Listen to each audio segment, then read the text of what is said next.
Similar. Let's jump to this story here. This one this is the story we were originally going to lead with. This is from conventionofstates.com. Large majority of independents, Republicans, believe Trump's political enemies are behind the FBI raid and are now more likely to vote in 2022 midterms. This is from Trafalgar Group in the Convention of States. They say 83% of Republicans, 72% of independents now more likely to vote. I mean, that's really good news if you want Republicans to win. It's the best get out the vote effort the government's ever had. Right. But right. And so there's a few points to be made. The first thing I want to say is there's no guarantee Republicans winning does anything for anybody. Mm-hmm. Granted, seeing more like America First style politicians who are just like more like Ron Paul, like just no, we're rescind government authority and things like that, I can accept as it's better, in my opinion, that many of these candidates win than the Democrats retain control and steamroll through things. But I have to wonder, was the if there's no political motivation in what the FBI is doing, then they don't care that this is riling up independent voters and Republican voters. Unless there is political motivation, which I think most people believe there is. So my assumption now is October surprise, that in about 2.5 months, these raids and subpoenas, the reason they're doing it now is so they can have the filings done, they can have the judges' signatures, and then come the end of October, it's bam, criminal indictment, accusation. The entirety of the corporate press will be dominated with Republican arrested, so they don't lose the midterms. How else do they expect, with massive inflation, with horrible gas prices? I know they've come down quite a bit, bravo, but they're still really high. The misery index is so high, and the historical trends, Democrats should get wiped out in the midterms. Unless they can pull some insane October surprise and make a bunch of arrests. Maybe not, but that's kind of what it feels like to me here, huh? I feel like I'd go one step further to say the ultimate goal to what you were talking about before was they want to try and prevent Trump from running again. Right. And if they destroy the credibility of anyone who is kind of positioned as an ally to him, as someone who has supported him, not just like he's a bad guy, we don't like it, but he's literally on trial, he's in jail. They're hoping to win enough support to make it seem like it's an absolute non-starter. We cannot elect Donald Trump. I don't think they have a better candidate. I don't think Joe Biden will be able to run again. So really what they're trying to do is knock the Republicans' most likely chess piece off the table to try and get ahead of whatever's going to happen next, because they are in a weak position themselves. Larry Elder said it has to be Kamala Harris. Mm-hmm. Because Democrats are dependent upon the black vote, and that if they abandon Kamala Harris for someone else, it's going to be deeply hurtful to the black community. She's not competent. But that's Larry and she's Elder's deeply opinion. Unpopular. I don't know if I necessarily agree, but far be it for me to claim to know better than Larry Elder. I thought Cortez. I mean, it's almost like, is she actually going to run for president? That'd be cool. I hope At she least does. that'd be someone to listen. That I debate. think she listens. We've talked to about it people. before. A Trump AOC debate. Yes. So great. So I got a couple angry emails from people. They're like, "How dare you say you would like to see AOC run for president?" I'm like, "Yeah, I think it'd be hilarious. I mean, it'd be fantastic. That's way better than what the Democratic Governors Association is doing to their voters, right? They're pouring money into races to get the quote unquote most extreme candidate elected so they can theoretically beat them in the midterm. But think about that. The Democrats have been funding, we know this, the MAGA candidates, the Trump supporting candidates, or they've been funding their messages. Really? Yeah. Yes. Oh my God. So This is weird. It was the idea is that Trump candidates cannot win in a general election. Wow. So when you put them they're in, driving everything to the extremes. there was, But my point here is real quick. Consider that. Now consider what the FBI is doing. Seems to make a bit more sense. They fund a bunch of these ultra MAGA candidates. Then the FBI starts going after Trump and his inner circle to taint the well and poison these candidates. So when they make a criminal indictment of someone in the Trump circle or Trump himself, they can say the criminal man himself endorsed this candidate. Don't vote for him. Right. Oh my God. Ugh. So ugly. I mean, there's also the possibility that if they funded MAGA candidates, which is like smarter than I am used to Democrats being, but they also would know if there's any dirty linen because they have to do opposition research, right. you know, and they save it for October. And they save it for October for sure. But I think it could be even worse. I think that there's an element of trying to provoke Republicans, especially Trump supporters, I think there are going to be very shocking images we're going to see, and God forbid, I hope I'm wrong. And I have to be nonpartisan, so I'm saying this very carefully. But I think we're going to see images of like the president in handcuffs, or the president in a perp walk, or the president behind bars, or some kind of highly iconic image. And I think that the goal is to provoke, and we're going to get, and I'm seeing it already, a lot of like social media, like whipping people's emotions up, instigators, infiltrators, and violence. And that will be a justification for a crackdown, state of emergency. You can't vote in person. You have to vote by mail.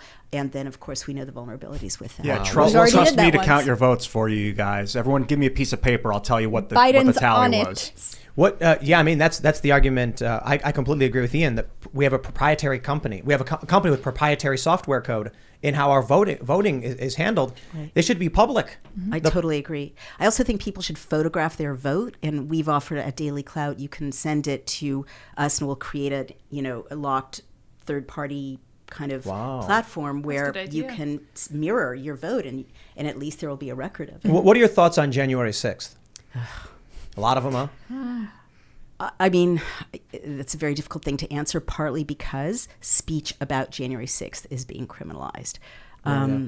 I think I will just say that, the rule of law is incredibly important, both, to protect our institutions and also to protect the rights of people who are accused of crimes. And the other thing I will say is that very generally, America has a long history of infiltrators and provocateurs. Yep. I remember watching a video a long time ago. It was out of Canada, where it was some leftist protest, and there were 3 guys that were wearing what was very obviously a uniform. Like, they were undercover cops, and they were like, this is what protesters wear, put on a hoodie, jeans, and boots. And then everyone's like, those 3 guys dressed the exact same, and started throwing bottles. Right. So we hear a lot of stories like that. There was that story out of, I think it was Minnesota, where a guy shows up and smashes out windows and then leaves. I don't know exactly what happened with that. But I guess the concern now is, with Ray Epps, I'm sure you're familiar with the Ray Epps saga. Here's a guy on camera telling people to go in the building, and now the media is calling him a victim. So there was a report yesterday that armed protesters were going to show up to Mar-a-Lago, and everyone immediately says feds. Because the right doesn't protest. They almost never go outside. And What? Well, they go outside, but not to protest. Really? No, I mean for We don't go protests. outside. Really? Yeah, but it's obvious. If you live in a big city where it's predominantly liberal, it's really easy to walk outside and see other people who agree with you and march. Right. If you live in a rural area, you could be, between 100 yards and 10 miles from the nearest person. Not easy to organize that protest. And then where do you protest? In cities, it's easy to walk from like town hall to like the police station. Yeah. But if you live in a big unincorporated area, where are you going to protest? There's like You're one gonna drive stoplight. to DC? Right. What we end up seeing is protests overwhelmingly tend to be left or liberal. Rarely are they right-wing or conservative, though they do happen. So when you get people showing up armed and doing these right-wing protests, people just kind of roll their eyes like, what is going on? You know what I mean? I mean, to be fair, there were a lot of real people really in Of course. D.C. to support the president. Well, That's their right to show up in D.C. to support the president. I think, what was it, like 200,000 some odd people showed up to and then there was like 800 at the Capitol. So they demonize every single person who was in D.C. to see Trump speak, conflating watching a man talk with storming into a building. also- That's the really scary. Oh, and dangerous part, I must right? add, they Yeah, conflate the thank people you. who stormed into the building with those who were let in by On the other police. side of the building, it was a huge city block, that building. And the people on one side were breaking stuff. The other people were being let in by police, and they threw them all in detention. No. Let those people out, man. It's time for a great pardon. I don't care any of them. Joe Biden, dealings in Ukraine. He's sending his son on the board of an energy company in Ukraine. Pardon him. I don't want. I'm done Hunter with Biden? I'm done with going after people right now. Why? Because if we try and persecute each other, it's just going to be passing the football it's back and not- forth and back. Ian, it's not persecution; it's justice. I mean, our system calls for a trial by jury, a trial by one's peers. People have to be accountable for what they've done. We've supported the war machine for too long. We're all culpable. Yeah, but Hunter Biden, look, I'll put it this way. the January 6th defendants who have been locked up in like solitary, that shouldn't be happening. I mean, they can be under house arrest, not going anywhere. Did you see what Walkaway did at CPAC? They had a cage with someone listening to testimony the whole time. Well, it was Brandon Straka. He's great. You know, so I think he was actually convicted. You know, we've been villainous as Americans. Yes, for too but long. look. You can put Hunter Biden on trial. We don't got to throw him in solitary. You can put the January 6th rioters on trial. You don't got to put them in solitary. I would absolutely respect them being like, look, you guys were violent, okay? House arrest until your court date, and then you get charged based on the crime you committed. That's the reality of things. Hunter Biden, yeah, we want an investigation into what he was doing in Ukraine and in China. I want an investigation into what Joe Biden's relationship was in all of this, sharing phone numbers, sharing emails. I don't think we just say, you know, you're free to go, we're done. But I'll put it this way. I do agree, and I've stated before, when it comes to January 6th defendants, a powerful move would be to pardon all of them as a sign of like, we are seeking to end. But it's got to be nonpartisan. I wouldn't just pardon them. You got to pardon more than that. I'm sorry, I don't mean continue, to be please. rude, but I so disagree with both of you about this. God, where do I start? I mean, so I'm a survivor of very bad crime when I was a child. And the people who suffer most when the rule of law is degraded are women and children. And what I'm seeing right now with defund the police and this movement is just crazy to defund the police or to let people, commit a certain amount of shoplifting before they get arrested, as in Santa Monica where I just was, or just the degradation of the rule of law, the rise of crime, is that it hurts women and children most. I don't want to get drawn into details of January 6th, but I will say again that Kantian imperative, we have to be against violence. We have to be against people breaking the law, whether it's the mercenaries who are beating truckers in Canada, that's violence. That's against the rule of law. Whether it's people being locked in solitary confinement, that's against the Geneva Conventions. That's against the rule of law. Like everywhere, we need to restore and make consistent the rule of law rather than abandon it, I believe. But isn't there just I understand Ian's point. I don't know if I would go so far as to be like Hunter Biden's free to go. Maybe I'm a little biased when I say the January 6th rioters or protesters, but the idea there is if we keep doing a tit for tat, it's going to escalate and keep escalating. Like right now, you said the right thing, Tim. You said there is a code of penalties for certain laws. It's very cut and dried. I mean, the law is a beautiful thing if you really look at it. Each person, not just there, but anywhere across the country, Antifa, everybody, if they committed a crime, the crime will be in that state book of crimes, and there's a penal code, and they should be tried and sentenced fairly, or tried and acquitted fairly.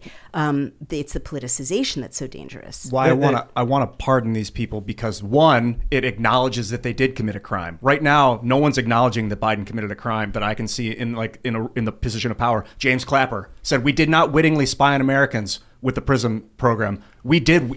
He and his department wittingly spied on Americans. He committed perjury. Pardon him. Acknowledge that he committed the crime and pardon him. Because right now people are pretending like he didn't commit a crime. It's even worse. But why not investigate him and try him? Because I don't want to hurt these people. I want to help the species. What you're describing seems like a political prisoner swap to me. We're just going to keep trading back and forth. Like, oh, well, this is a Democrat who does something, so here's a Republican. Occasionally the Green Party is going to be like, what do we do to get someone? Like, at the end of the day, it doesn't seem as productive. It sounds nice, but I think ultimately you're right. Like, we have rule of law for a reason. We should indict people and investigate them and bring them to a fair trial. But just saying, well, we think maybe you did something, Hunter, but we can't prove it, but preemptively we'll pardon you so we can pardon these other people, so later we can pardon him. It just seems complicated and unproductive to me. Geez, the last 2 years have been horribly unproductive. It's like the United States is an abusive relationship, beating each other, and there's a whole world out there that we're not paying attention to because they're too busy beating each other, and I'm tired of it. So I totally agree with you about that. So I suppose the issue... The divisiveness, yeah, sorry. We all sit here, and I think we've actually started paying attention, all of us, at some point, and we learned some interesting facts about what Joe Biden was doing. I see these memes from the left where they're like, Donald Trump committed 34 crimes or something like that, and it's all made up. Like Russiagate was fake, Ukrainegate was fake, and they just make these stories up. These people are convinced they're seeking justice. Not all of them. Some of them are just tribal. But a lot of them are like, Trump committed crimes. He has to be held accountable. And it's like, what crimes? And they're like, hey, document. Thanks for checking out this segment from the Timcast IRL podcast. But if you want to check out the full show live, Tune in Monday through Friday at 8 p.m. And if you want more special access content, head over to timcast.com and become a member. Your membership helps sustain this company, keep our journalists employed, makes this show happen, and you will get access to exclusive members-only segments of the Timcast IRL podcast, and there's a massive library to check out. So again, go to timcast.com or tune in Monday through Friday at 8 p.m., and we'll see you all there.